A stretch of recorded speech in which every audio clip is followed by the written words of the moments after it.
आज इस वीडियो के अंदर मैं ट्रैप मूवी का पूरा हिंदी में एक्सप्लेन करने वाला हूँ। अब देखो थोड़ी बहुत जहां पर मैं स्किप कर दूंगा ना तो समझना कि वो जो पार्ट था ना वो इंपॉर्टेंट पार्ट नहीं था। अब देखो कहानी में स्टार्टिंग में दिखाया जाता है कि यहाँ पर कूपर नाम का एक बंदा रहता है। वो अपनी बेटी रैली को लेकर भाई यहाँ पर लेडी रैवन के बड़े से कंसर्ट में आता है जहां पर म्यूजिक शो डांस शो होने वाला रहता है। उसमें टोटल 20,000 लोग आते हैं, वहां पर ज्यादा टीनेजर लोग आते हैं। अब वहां पर जब ये अपने सीट पे जाता है, सीट तो नहीं मिलता, सब खड़े होकर वहां पर देखते हैं। तो अचानक से जो कूपर रहता है ना उसकी नजर मतलब ऊपर जाती है तो देखता है कि कुछ पुलिस वाले ना कुछ लोगों की चेकिंग कर रहे हैं। तो ये काफी ज्यादा टेंशन में आ जाता है। उसके बाद ये बाहर जाता है जहां पर टी शर्ट वगैरह मिलते हैं। तो वहां पर इसकी मुलाकात जैमी नाम के एक बंदे से होती है जो कि वहां का स्टाफ रहता है। अब उससे वो पूछता है कॉपर की एक्चुअली में इतना एफबीआई इतना पुलिस वगैरह चेकिंग क्यों कर रही है। तो जैमी बोलता है कि किसी को बताना मत, एक्चुअली में यहाँ पर इस कंसर्ट को एक पूरा का पूरा फेक कंसर्ट बनाया गया है। कि मतलब जो द बूचर नाम का एक बंदा है ना जो सीरियल किलर है, मतलब एफबीआई को कंफर्मेशन है कि वो इसके अंदर आया और उसके लिए ही पूरा का पूरा कंसर्ट को ऑर्गेनाइज किया गया। तो वो जो कॉपर रहता है ना वो सुन के काफी ज्यादा शॉक्ड हो जाता है क्योंकि असली बूचर वही है। उसके बाद से वो उसका जो टी शर्ट रहता है ना वो मिलता नहीं है तो बोलता है कि मैं आपको बाद में टी शर्ट दे दो। तो फिर ये लोग आके वापस आ जाते हैं यहाँ पर कंसर्ट देखने के लिए। उसके बाद से थोड़ी देर के बाद से फिर जो कूपर रहता है ना फिर से दिमाग लगाता है। फिर अपनी बेटी को बोलता है तुम यहाँ पर रुको, मैं तुम्हारा टी शर्ट लेकर आ रहा हूँ। तो फिर ये जाता है जैमी के पास में। जैमी बोलता है कि आप मेरे साथ डाउन मतलब नीचे वेयर हाउस में आइए, मैं वहां पर आपका टी शर्ट देता हूँ। तो ये जब जेमी के साथ जाता है तो वहां पर एक लॉकर का दरवाजा रहता है। तो जेमी के पास एक कार्ड रहता है, वो कार्ड से गेट खुलता है। तो जब वो नीचे जाता है तो सबसे पहले भाई साहब कूपर जो रहता है ना वो उसका कार्ड चोरी कर लेता है, उसको पता नहीं चलता। उसके बाद से वहां पर बातचीत करता है तो जेमी उसको बताता है कि जो दबूचर नाम का आदमी है वो 12 किल कर चुका है। ये देखो फोटो, ऐसा ऐसा खूब बताता है उसको। फिर पूछता है तुम क्या करते हो। तो वो बोलता है कूपर कि मैं फायर फाइटर हूँ, मतलब जो आग उग लग जाने पे जहां पर लोग जाते हैं बचाने के लिए उसको बोला जाता है फायर फाइटर। तो वहां पर फिर ये जैमी बताता है उसको कि हम लोगों को जितने स्टाफ है ना उनको हर एरिया का अलग अलग कोड दिया गया है। तो बोला क्या कोड है तुम्हारा। तो वो बोलता है किसी को बताना मत, हिल्टन मेरा कोट है। उसके बाद से वो टी शर्ट लेके फिर अपनी बेटी के पास आ जाता है। उसके बाद से फिर से वो दिमाग वहां पर लगाता है कि अब क्या किया जाए। तो उसके बाद फिर अपनी बेटी को बोलता है अरे मैंने क्रेडिट कार्ड छोड़ दिया उस टी शर्ट वाले शॉप में, मैं अभी लेकर आता हूँ। फिर उसके बाद से वो जब जाता है तो वो कार्ड लेकर वो डाउन में जाता है। तो वहां पर देखता है कि बहुत सारी पुलिस फोर्स रहती है और वो ब्रीफ कर रहे होते हैं कि कैसे हम लोगों को बूचर को पकड़ना है। नहीं, वहां पर वो बंदा जाता है तो उसके बाद से वहां पर वो कॉफी बनाता है। कॉफी बनाने के बाद वहां से वो जब रिटर्न आता है ना तो भाई वो वहां पुलिस का जो रहता है ना वॉकी टॉकी ले लेता है, चोरी कर लेता है। उसका चोरी करके अपने कान में लगा लेता है। उसका जैसे ही आता है तो देखता है ना एक जो मेन हेड थी बुढ़िया, ठीक है, वो क्या करती है, एक मतलब जो एफबीआई की हेड थी वो एक आदमी को पकड़वाती है, पकड़वा के साइड करवाती है। तो वहां पर जो कूपर रहता है ना देखता है। उसके बाद से कूपर वो वॉकी टॉकी लगा लेता है। लगाने के बाद से वो सुनता है उनकी बातें। तो वहां पर वो जो हेड बुढ़िया रहती है वो बोलती है कि देखो हम लोगों को ऐसा नहीं दिखाना है कि हम लोग कूपर मतलब इसके सॉरी बूचर के लिए आए, हम लोग को दिखाना है कि हम लोग किसी और के लिए आए यहाँ पर, ताकि वो जो बूचर है ना पैनिक होगा, पैनिक होकर कुछ गलत कदम उठाएगा, भागने की कोशिश करेगा, तब हम लोग उसको पकड़ सकते हैं। या तो हो सकता है वो अलार्म बजा दे क्योंकि इतना ज्यादा क्राउड है ना, उसका फायदा उठाने की वो कोशिश करेगा। तो यहाँ पर जो ऊपर रहता है ना वो काफी सुन के हंसता है। उसके बाद से ये भी बोला जाता है कि उसके हाथ में टैटू है, उसके बाल ऐसे है, हाइट ऐसी है, एज ऐसी है। तो सारा कुछ बताया जाता है मतलब वॉकी टॉकी के दौरान। तो ये अपना टैटू छिपा लेता है। उसके बाद से ये 100% श्योर हो जाता है कि भाई ये तो पीछे गेट से जा नहीं सके, आई मेन गेट से जा नहीं सकेगा, इसको जाना पड़ेगा तो बैक गेट से। उसके बाद से ये क्या करता है फिर एक बार जाता है अपनी बेटी को बोलता है तुम यहाँ पर रुको, मैं फिर से आ रहा हूँ एक काम करके।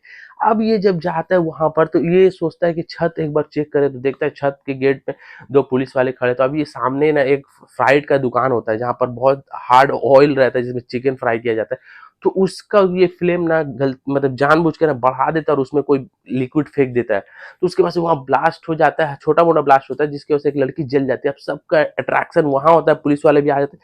तो यहाँ पर ये क्या करता है उस दुकान का एप्रोन लेके ना छत पे जाता है। तो छत पे जैसे ही जाता है तो वहाँ पुलिस वाले इसको रोक लेते हैं और पूछते हैं तुम यहाँ क्या करना है। तो बोलता है कि मेरा जो पार्टनर है ना वो जल गया, ऐसे ऐसे ब्लास्ट हो गए हैं, इसीलिए मैं यहाँ पर सांस लेने के लिए आया, मेरे को काफी डर लग रहा था। तो उसके बाद से वो बोलते हैं कि तुम्हारा कार्ड कहाँ जो प्रेजेंटेशन में दिया गया। तो उसके बाद से वो जब खोजता है तो वो जिसका अपहरण उठाया था ना उसका पर्स मिल जाता है, वो कार्ड दिखाता है। फिर कोड भी पूछता है तो वो हिम्टन कोड बता देता है जो जैमी ने बताया था। फिर ये नीचे जाता है वापस तो देखता है कि भाई छत से भी तो भाग नहीं सकते, मेन गेट से भी भाग नहीं सकते। अब ये दिमाग लगाता है कि बैक गेट से जा सकते हैं। तो ये क्या करता है वहां के जो क्यू मैनेजर रहते हैं जो इवेंट मैनेज करते हैं उसको जाके बोलता है कि मेरी बेटी को एक बीमारी है, तो प्लीज़ इसकी ख्वाहिश है कि ये जो लेडी रेवन वहाँ पर शो कर रही है ना, उसके साथ थोड़ा-सा डांस अगर एज़ अ ड्रीम गर्ल हो जाए तो अच्छा होगा। तो वो किसी न किसी तरीके से अरेंज करवा देता है, उसको बेटी जाके वहाँ डांस करती है, तो वो रेबेल जो लेडी रेबेल रहती है, वो उसकी बेटी के साथ डांस भी करती है, उसको चिन-पहचान हो जाती है। फिर जो लेडी रेबेल रहती है, वो बैक साइड आती है, बैक साइड आने के बाद से ये देखता है जो कूपर की वो मतलब उसको अस्थमा का बीमारी है, मतलब सांस लेने का प्रॉब्लम, वो इनहेलर लेती है, तो वो उसका फायदा उठाने की कोशिश करता है। उसके बाद से वहाँ का जो एक लेडी क्यू मैनेजर मतलब ये रहती है इवेंट मैनेजर, वो उसको बोलता है कि मैं इवेंट खत्म होने के बाद से क्या बैक स्टेज से जा सकता हूँ, तो वो बोलती है ठीक है कोई बात नहीं आप लोग जा सकते हैं। तो जैसे ही इवेंट खत्म हो जाता है ये बैक स्टेज में जाता है, तो वहां पर देखते हैं वहां पर बहुत सारी पुलिस होती है। तो फिर ये दिमाग लगाता है, क्या करता है पता है, वहां पर रेडी लेवल जा रही रहती है, तो उसको बुलाता है और बुला के बोलता है 1 मिनट मैं तुमसे बात कर सकता हूँ, पर्सनली ले आके उसको बात करता है।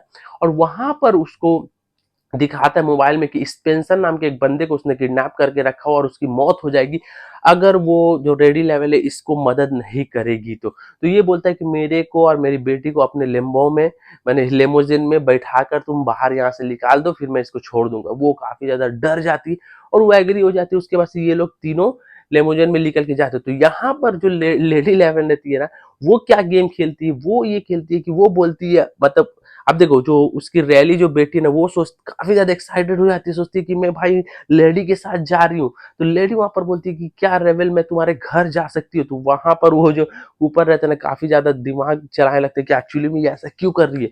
तो फाइनली रैली जो रहती है अपने घर में फोन करती है और ये लोग चारों तीनों जो रहते हैं उसके घर जाते हैं। वहां पर घर जाने के बाद से लेडी रेवल उसकी वाइफ को बताती है वहां पर कि ये जो पूरा का पूरा इवेंट ऑर्गेनाइज किया गया ये द बूचर के लिए किया गया, आपको पता है ऐसे ऐसे खतरनाक है। और इसका एक टिप दिया गया था, किसी ने मतलब एक टिप दिया था कॉल करके कि यहाँ पर द बूचर जो है ना अटेंड करने वाला है, इसलिए पूरा का पूरा एफबीआई ने इस चीज को यहाँ पर ऑर्गेनाइज किया था। तो उसके बाद से वहां पर उसकी वाइफ भी काफी ज्यादा शॉक्ड हो जाती है। उसके बाद से क्या होता है अचानक से यहाँ पर जो लेडी रेवल रहती है ना, वो कॉपर का फोन छीन के सेल्फी लेने के बहाने बाथरूम में चली है। तो बाथरूम में जाने के बाद से वो जो स्पेंसर रहता है ना उससे बात करके पूछती है कि आसपास के जगह के बारे में बताओ। तो वो बताता है। तो उसके बाद से रेडी लेवल क्या करती है संग संग अपने सोशल मीडिया से लाइव जाकर, बहुत सारे इसके फैंस है तो बोलती है कि ऐसा ऐसा ऐसा ऐसा एक जगह पे बंदे को बेसमेंट में रखा गया, तो तुम लोग प्लीज हेल्प करो। तो थोड़ी देर बाद इतने फैंस है इसके कि भाई इसको बचा लेते हैं। उसके बाद से कूपर क्या करता है अपने पूरे फैमिली को एक कमरे में बंद कर देता है। उसको रेडी लेवल को बोलता है चुपचाप मेरी गाड़ी में बैठ, मैं तुमको लेके जाऊंगा।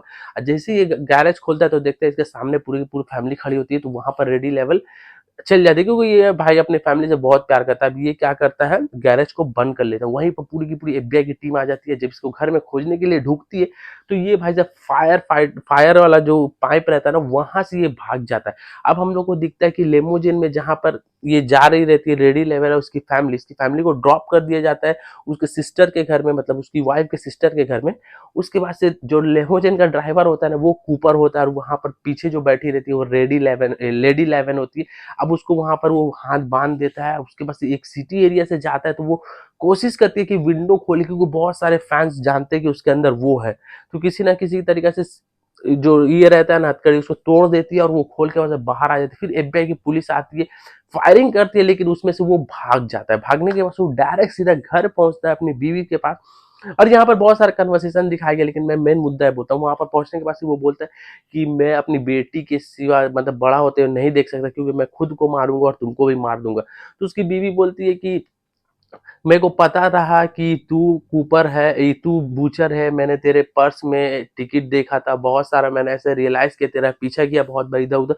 तो मेरे को कंफर्म तो नहीं था, इसीलिए कंफर्म होने के लिए मैंने टिप दिया पुलिस को, ताकि पुलिस जब कंफर्म करके तेरे को पकड़ेगी तो मेरे को पता चल जाएगा तू ही बूचर है। उसके बाद से बोलता है ठीक है मेरे को मारने से पहले ये जो रैली ने पाई बनाई इसको खा ले। तो वो दोनों पाई खाते तो पाई में ना ये पॉइजन मिला देती है जिसकी वजह से उसका पूरा सेंसलेस हो जाता है, मतलब वो किसी की कुछ सुन नहीं सकता। वहीं पर वो बुढ़िया वाले जो एफबीआई रहते हैं ना वो आती है, आने के बाद से उसको बोलती है मैं तेरी माँ हूँ मेरे पास आ, मतलब वो तो सेंसलेस है। वो धीरे धीरे उसके पास जाता है। तो क्या होता है जो एफबीआई की टीम रहती है ना उसको इलेक्ट्रिक गन से वहां पर बेहोश करके पूरा हथकड़ी बांध देती है। उसके बाद से इसको लेके जाती है वैन में। तो जाने से पहले ये इसकी बेटी की साइकिल गिरा रहता है तो वो उसको उठाता है। उठाने के बाद से फिर इसको वैन में बैठाया जाता है। अब उसके बाद से दिखाया जाता है साइकिल जो इसने उठाया था उसमें से स्पोक निकाल लिया, जो स्पोक होता है, अब उसको बैंड करके ये अपना हथकड़ी खोल लेता है। वहां पर ये मॉन्स्टर जैसे हंसता है और जिससे हम लोग को ये पता चलता है कि इसका पार्ट 2 आने वाला है। तो यहाँ से मूवी हो जाती है द एंड। अगर वीडियो अच्छा लगा तो लाइक कीजिएगा, चैनल पे नहीं तो सब्सक्राइब कीजिएगा। चलिए नेक्स्ट वीडियो में मिलते हैं, टेक केयर।